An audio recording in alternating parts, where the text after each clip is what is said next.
going to open up our Bibles to 2 Kings chapter 4. And we're going to read the story of the Shunammite woman. Now, many of us may have already heard the story. Maybe some of us haven't. So there's a bit of reading, so follow along. I'm going to read from 2 Kings chapter 4, verse 8 onwards. So one day, Elisha went to Shunem, and a well-to-do woman was there, who urged him to stay for a meal. So whenever he came by, he stopped there to eat. She said to her husband, "I know that this man who often comes our way is a holy man of God. Let's make a small room on the roof and put in it a bed and a table, a chair and a lamp for him. Then he can stay there whenever he comes to us." One day Elisha came. He went up to his room and lay down there. He said to his servant Gehazi, "Call the Shunammite." So he called her, and she stood before him. Elisha said to him, "Tell her, you have gone to all this trouble for us. Now what can be done for you? Can we speak on your behalf to the king or the commander of the army?" She replied, "I have a home among my people." "What can be done for her?" Elijah asked. Gehazi said, "She has no son and her husband is old." Then Elisha said, "Call her." So he called her, and she stood in the doorway. About this time next year, Elisha said, "You will hold a son in your arms." "No, my lord," she objected. "Please, man of God, don't mislead your servant." So that's the little passage that we've read. Now we're going to just look a little bit about this story. So we see here there's a woman, her name's not really mentioned, but her story is very powerful.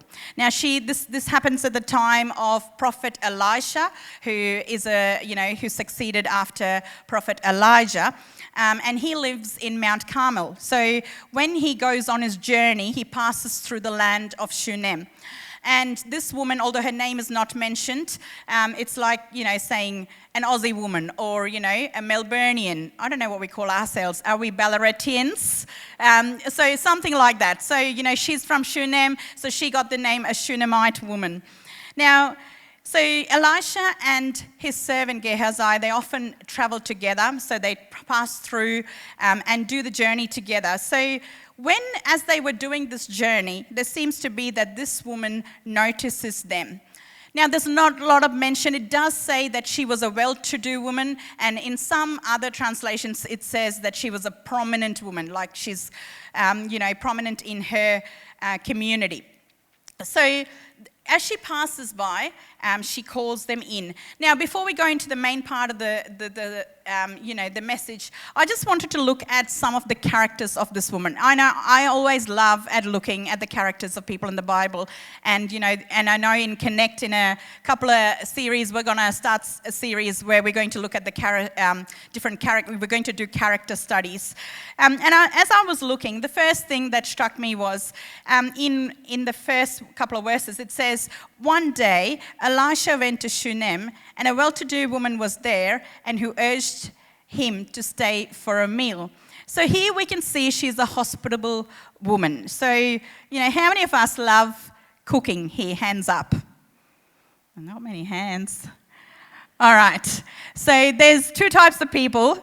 There's people who love cooking, and there's people who do cooking just to stay alive, right? So it's one or the other, so because it's a necessity. But, this here, this woman, called them in and gave them a meal. And, hospitality is not just about giving a meal or, hosting people. It is about creating a space for people. Right, that's what this woman here did. And in the Bible, in Hebrews chapter 13, verse 2, it says, "Do not forget to show hospitality to strangers, for by doing so, some people have shown hospitality to angels without knowing it." And we know the story of Abraham. So, and mothers generally, and being Mother's Day, I want to, touch on that point. They're always ready to serve. If someone comes home, they always will try and find something to serve up, and, they always make a fuss about it. But hospitality is for all of us. And, as we open our homes for Connect, or, if we pick up people for services or whatever it is, in every little thing that we do, in inviting someone for a meal, spending time with someone who's alone, you are creating a space to partner with God to work into their life. So, we can learn that lesson from the Shunammite woman here. I just remember, like, when we got our house, that was one of our prayers. Lord, that as we have this house, that it may be a place of comfort, a place where people meet God. And we have seen that happen, right? The other thing that this woman did, or I noticed here, was she said to her husband, I know that this man who often comes our way is a holy man of God. She was a woman of discernment. She knew who was there and the spirit he carried. And I just want to pray that over our families this morning. We need to be people of discernment who know what happens in our house, what comes in, what goes out. And for our young people here, you need to have a spirit of discernment so you know who your friends are, who your people of influence are, so that you can make the right decisions. The other thing we see here is she is a woman who was content in what she had. Now, we see in the story here that Elisha, sends Gehazi and asks, what can we do for her? She's doing so much for us. What can we do in return? And can we speak on behalf of the woman to the king? And in those days, that's quite a big thing. It shows that, if they can give them land, they can speak on behalf of the king, means they get protection. And then she just replies and says, I'm actually good. I've got everything I need. She could have asked for more wealth. She could have asked for more land. So these are some things that I just noticed as we were reading the passage. Now, I just want to touch on. Now, we see throughout the story, this woman, she hosts people, she opened her house, but then she had a lack, and God changed her circumstance there.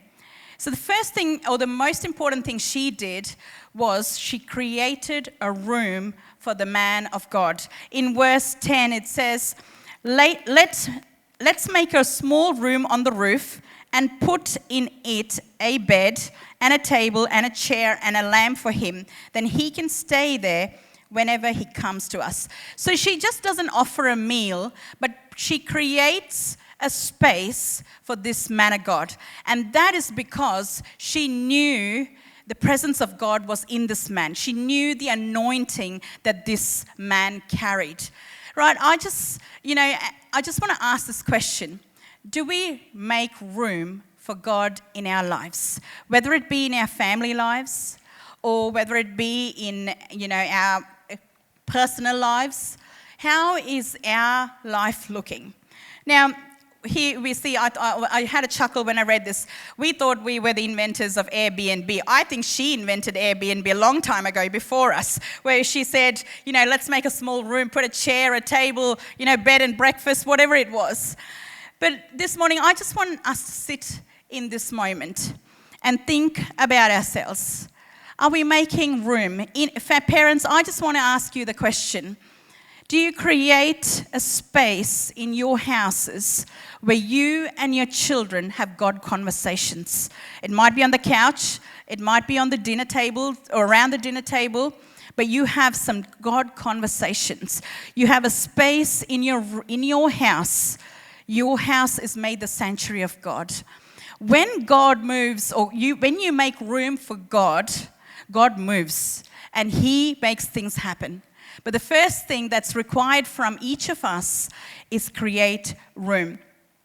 Now, in our personal lives, how is our lives looking?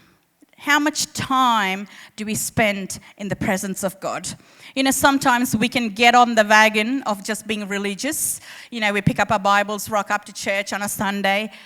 But God is a relational God. He loves to have relationship with us. And this morning, I just want each one of us just to reflect on our lives and think about how much time in my life am I giving for God? Right? Am I meeting with God on a daily basis? Am I spending time in God's word? Am I spending time in prayer? Am I hearing his voice? Am I feeling his presence?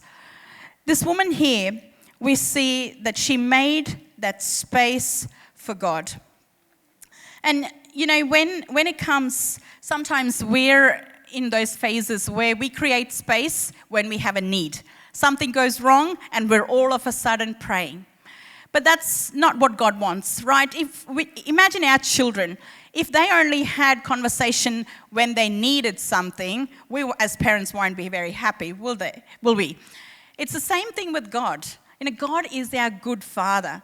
He desires a relationship with each one of us. I know sometimes our lives get so busy. We've got work, we've got kids to look after, we've got responsibilities, and we push God out of our rooms. Or there's areas in your heart that you've protected from him coming in and doing a work. This morning, let us just sit before this word and think about, God, I'm going to submit myself before this word. God, I'm going to review what I do, how much time I spent, and how much room I give in my life. Now, as we move along, I want to read verse 14. There it talks about, Elisha and Gehazi having this conversation, and Elisha asks Gehazi, what can be done for her? And then Gehazi replies, she has no son and her husband is old. He was very frank about that. And then Elisha said, call her. So he called her. And she stood in the doorway, and about this time next year, Elisha said, you will hold a son in your arms. And her reply is what shocked me the most. And she goes, no, my lord, she objected. Please, man of God, do not mislead your servant. And this, when I was reading and preparing, this really struck me. And I thought, why is this woman saying this? Right? This is a need in her life. But why would she say, no, my lord, please, man of God, don't mislead your servant? In other versions, it says, don't get my hopes up. So here we see a woman, for years she's probably been praying, she's probably been trying to have a child, but she's been unsuccessful. So even to the fact of going, or the thought of getting there, of having children, is painful for her. And this morning, I want to ask you, what are some dreams that you have buried?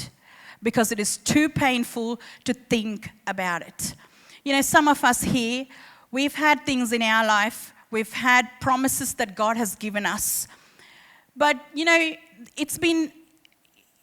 things have happened, maybe it didn't come to pass, we've been praying, but in that, we thought, I can't do this again. Or we've tried, we've been disappointed. And, we can't try again because of the fear of failure. Or we're just worried about, I don't want to go there because that hurt. I don't want to go and go back and fix that, or even desire for that promise. In this, she had a dream she had buried, a hope that she had let go of, and a place where she was disappointed. For us, it may look like maybe in the form of a relationship, maybe your own calling, that once God gave you a promise and you stepped into it, you tried it, but then things didn't go to plan and you've just parked it. This morning, God is a God who revives dead dreams. If God has promised in your life a promise, He will make it come to pass. Maybe for some of us, it is our education. Maybe it's our careers. Maybe you started a business and things didn't go to plan.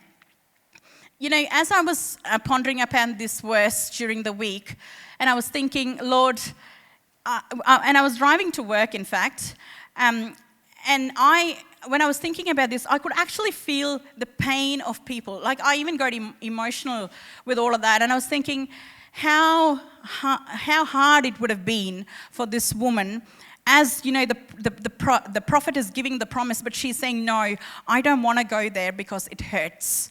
And some of us this morning, that might be you, where you've had dreams that God's given you, you've had promises in your life, but you've tried, it hasn't happened for you. And God is a God who revives dead dreams. Okay, and you know, and if we submit in God's presence, He works a miracle for each one of us. Sometimes we think it's just about getting saved and moving, but there is a purpose for each one of our lives. And God is saying to us, your story is not finished yet. You know, in the Bible, the womb represents more than just a physical space. You know, it symbolizes salvation, life, and purpose. And God, you know, in our spiritual womb, plants dreams, visions, and calling. And it's a place of divine potential. But you know what the enemy does? He makes us question God's promises. When something doesn't go to plan, he brings this thought in our head, and like, God is not faithful. This was not his plan. He makes us question God's promises. And he tries to create a divide between us and God, to the point where we don't want to trust God. But that doesn't, you know, make us not a Christian. Like, we still do everything, come to church and do all of those things. But it's just too difficult to trust God again. You know, this morning, God is a God who specializes in barren places. He brings life to where others seem impossible. You know, our God is a perfect God.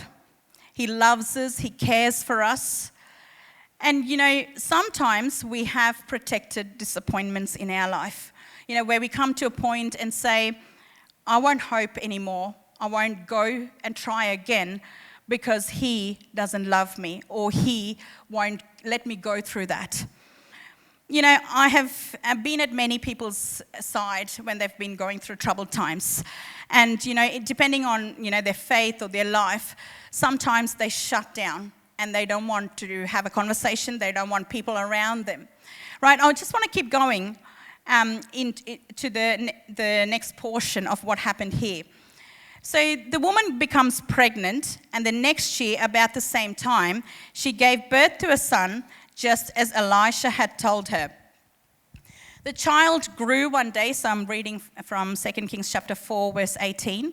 The child grew, and one day he went out to his father, who was with the reapers. He said to his father, my head, my head. His father told a servant, carry him to his mother, like you know, that's what happens when something goes wrong. You know, the kid hurts themselves, the kid needs a help with their math problem. Go to your mother, says the father. Same thing happened here too. After the servant had lifted him and carried him to his mother, the boy sat on her lap until noon, and he died. She went up and laid him on the bed of the man of God, then shut the door and went out. So, you know, here I am talking about God bringing dead dreams, you know, dare to dream again, or, you know, God is a God who revives dreams. But then here we see a promise that came to fulfillment, and then something happens. How would you respond if this was you? How would you respond in the place of the Shunammite woman? In the first place, she kept saying to the prophet, please don't, you know, let me hope again, because I've been there. I've hoped, it hasn't happened, and I've been in pain. Then the promise comes to fruition. She gets a child, and they say it possibly could have been heat stroke, and the child passes away. There would be a few reasons why she would be angry, right?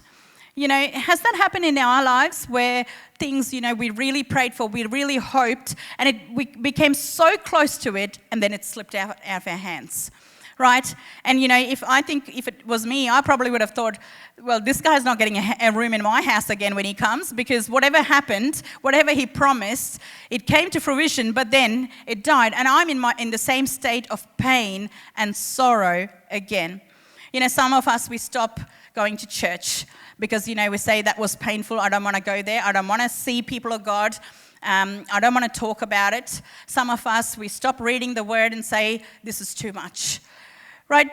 But see what the woman did. If we keep reading, in verse 22, she called her husband and said, please send me one of the servants and a donkey so I can go to the man of God quickly and return. And he goes, why go to him today? He asked, isn't it the new moon or the Sabbath? It's not the new moon or the Sabbath. That's all right, she said. She saddled the donkey and said to her servant, lead on, don't slow down for me unless I tell you. So here, the first thing actually in the verse above she did was she took the child and laid the child on the bed of the man of God and shut the door and went out. I don't think that's how we would respond. But you know why she did that? Because that place is the room she created for God's presence. When something goes wrong in your life, when a promise that God gave you did not come into fruition, or there's things that the enemy have done against us, where do you go first? She took the problem and laid the problem in God's presence, because that is the place that she created for God, right? In this whole story, it teaches us that when we create room for God, God works in that space. When you are faithful, and for some of us as parents, I know there's not a lot of kids here, but, even for us parents, we need to model this. And I want to remind you and ask you this question. In your family, how do you model this as a parent, that you are putting God first, that you require your priority is God? I love this part where, when I thought about it, I thought, why would you put the child back into that room? But she knew what she was doing, because she knew the power that room carried, that the presence of God was there, and she took her problem into the presence of God. When sometimes this is what we need to do.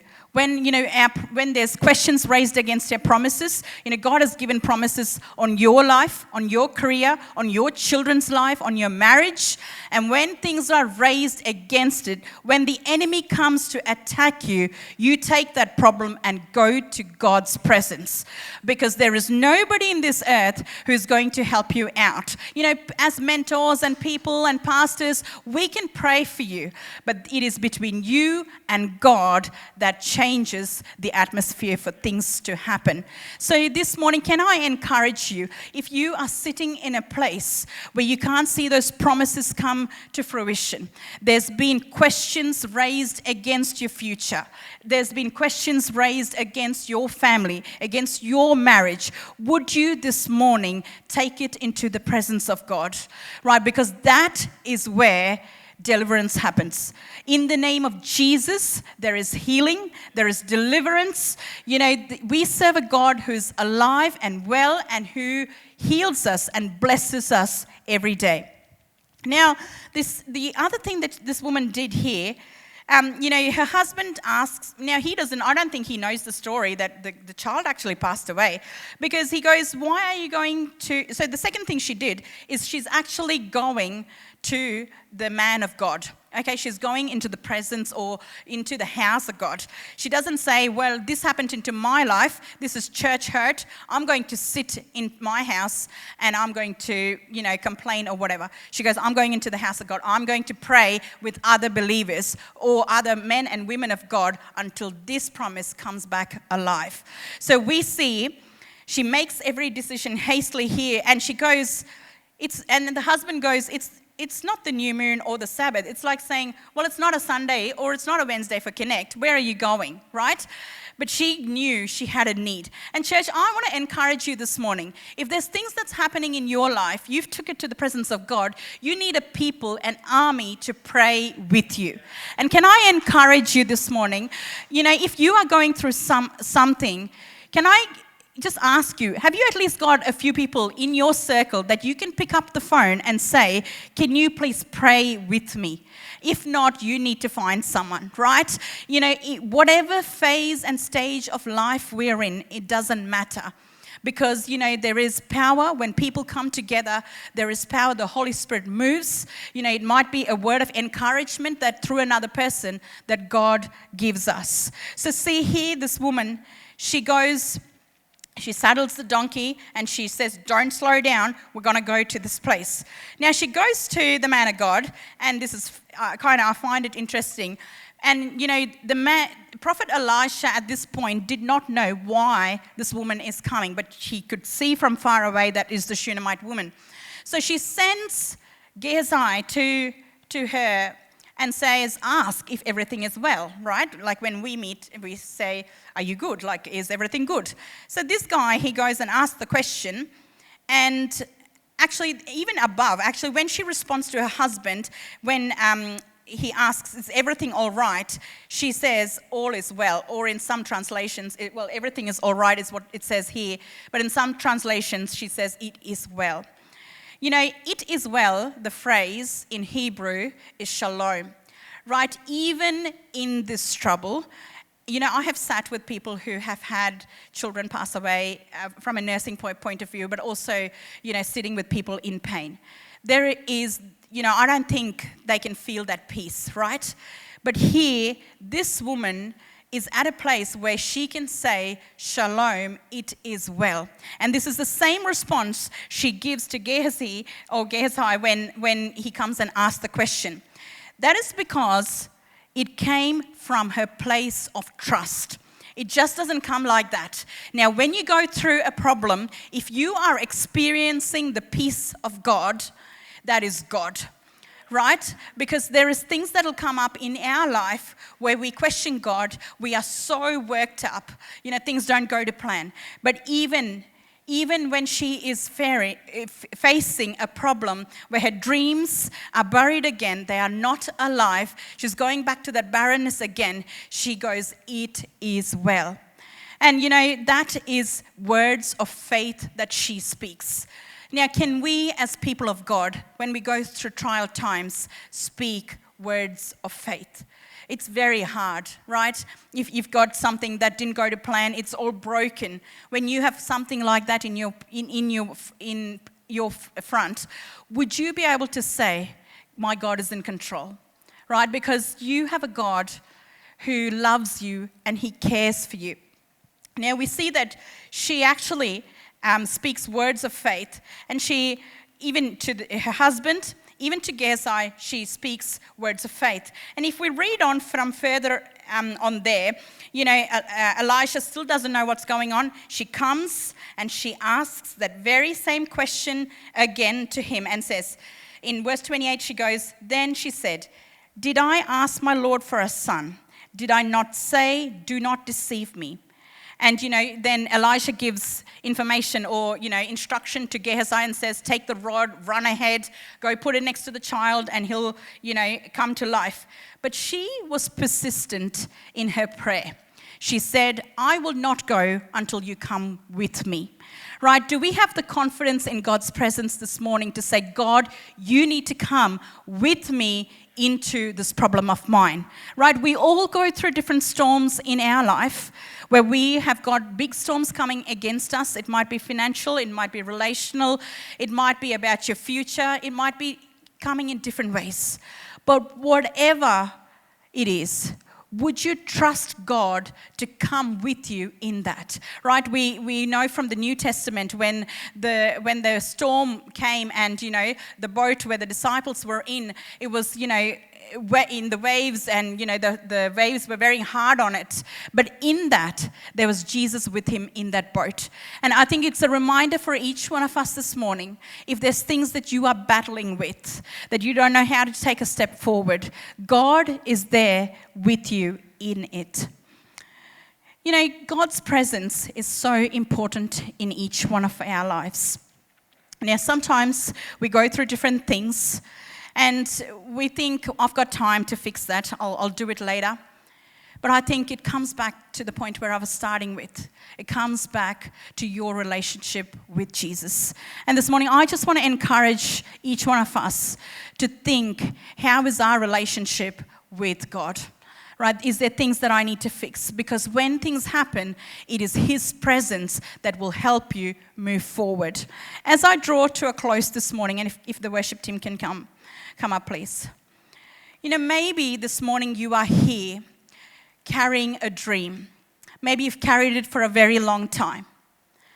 And, as I say this, I can still feel the pain in some of your lives.